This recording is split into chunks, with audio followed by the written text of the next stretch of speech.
We've been joined right now by a very special guest to talk about what is happening with regards to the cargo volumes, which has seen a significant dent in COVID-19 period.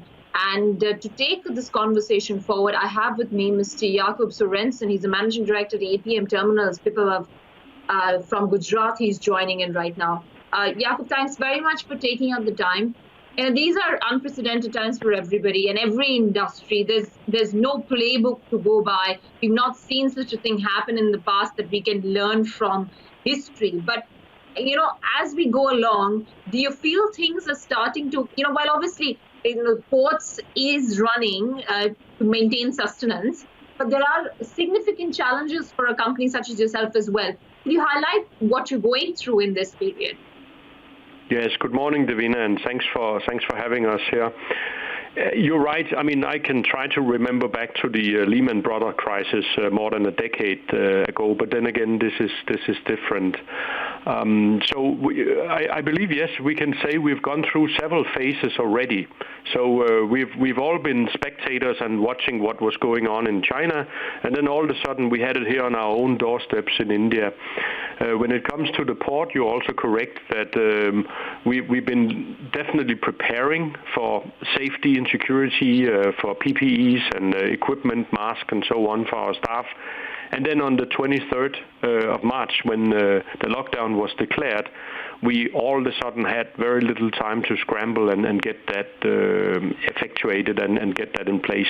And actually, I'm in the port myself. I've been here since March on the ground in Pipava, and I must say the people are coming together like a team building exercise that you would never be able to stage. So that side of it is actually very very heartening, and it goes both for our direct employees, our subcontractors, and it goes for the customs people and government. And so I think here in Pipavav and in the southern part of Gujarat, it's a rather unique situation we are in. Now, to answer your question about the phase we are looking at right now, that is really what's going to happen now that the lockdown is extended. So we still have cargo coming into the pipeline, which was planned, and actually the first quarter, as you know, we are a public listed company and we are in lockdown when it comes to the financial performance. But when it comes to the volume, the first quarter of 2020 was actually quite okay. And speaking of April here, we are still seeing cargo coming in by ship, so we are still having very effective rail operations going on. Ironically, it's very effective because there are no passenger trains, so all the cargo trains going north and south between Gujarat and the northern part of India is actually running. We have a transit time now of less than 48 hours from here to Delhi, so that's amazing. The big question is for everybody, what's going to happen now in May and June? Are we really seeing a drop in the volumes, or will we start slowly to actually reboot and get some industries back on track? What's going to happen? That's the big question. Yeah, so, that probably puts quarter one of FY21 in focus now with regards to the impact on volumes. Could you tell me in broadly percentage terms, what could be the downward pull for volumes for, the first quarter as we step into the first quarter of FY21, and any particular regional exposures that get hit the most for your volumes? Well, what we have seen now is actually a drop less than 10%, which is amazing. The big question is what's going to happen here in the latter part of April, May, and June in quarter two. And there it's a bit up and down, because at the same time as we are seeing cancellations of shipping lines and so on, but we are also seeing that there are some potential pockets of new opportunities coming in. We see a little bit surge in our export of reefer cargo, which is of course agricultural products, and we have a couple of big clients that are actually able to push export. That means cargo that they would otherwise have been selling in India, they are now exporting it. So the net effect, I'm still crossing my finger, the net effect is less dramatic for us in Pipavav, and I'm sure that the situation will be different in large ports like in Navasheva and in Mundra. But since we are a little small niche port where we actually have almost 100% of the operation ongoing, I think we have catch the attention of certain people who actually see this as an opportunity to let their business continue. So it is really, if I had that crystal ball, it would be great. But I would say my biggest dilemma here is to try to balance that we keep our people safe, we keep our people able to come to work, giving the lockdown and giving the restrictions we do have. At the same time, I can't afford to have a lot of people standing by and then the volume doesn't show up. So that's the big question. But so far, actually, the volume forecast does look a little bit encouraging. Yeah, so that is encouraging. In fact, a 10% hit, that's it. I mean, that would be wishful thinking for many industries at this point. So that's really great to hear. But I just want to point out some of the other challenges, and you can tell me if they indeed are a challenge for Gujarat Pipavav or no. So there was a report, that I read that suggested that the turnaround time for ships is going to be higher. Supply chain disruptions are going to impact last mile connectivity. There is a big demand shock. Exports will be hit much sharper than imports, particularly from the SME segment. Any of these that, according to you, are a big challenge for Gujarat Pipavav or not so much so? Well, it's going to be a big challenge, and it's not only in India, but it's certainly also, we are part of a global supply chain in some way. So demand, for example, in Europe, I would predict is going to be totally dead in the next few months.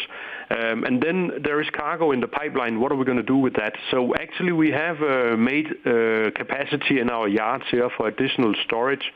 And that means that even if the demand crunch is there and people are not able to receive cargo in Europe and the US, we could still accommodate exporters so they could go back to manufacturing and we could keep it here so that they still can keep going, and then we will have to forecast when we can open up for the tap in the other end. But as I said, it's these scenarios that are really difficult to project, and I want to be also realistic. We are working on scenarios where we say 10% volume drop, 20% volume drop, and 30% volume drop.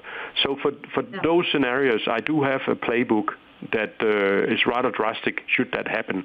At the same time, as I just mentioned, it could be that we are seeing new opportunities trying to mitigate all these global disruptions. There might actually be some chances that we can use our capacity to fit into the global supply chain.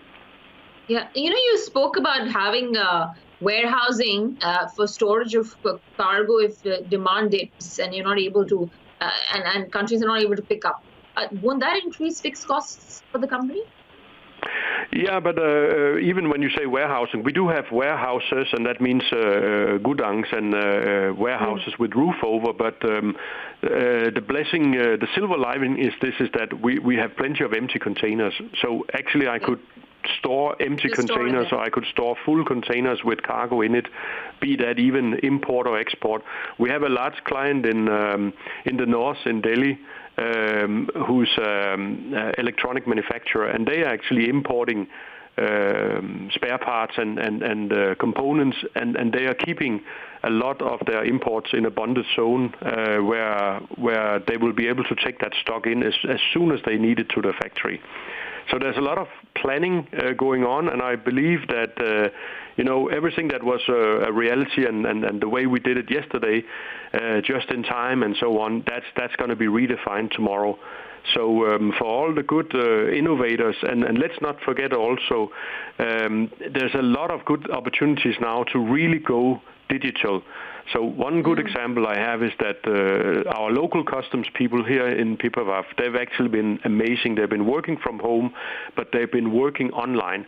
So I'm hopeful that actually when we get to the other side of this challenge here, then things like electronic customs clearance and no more paperwork and stamps, that could be a reality coming out of this.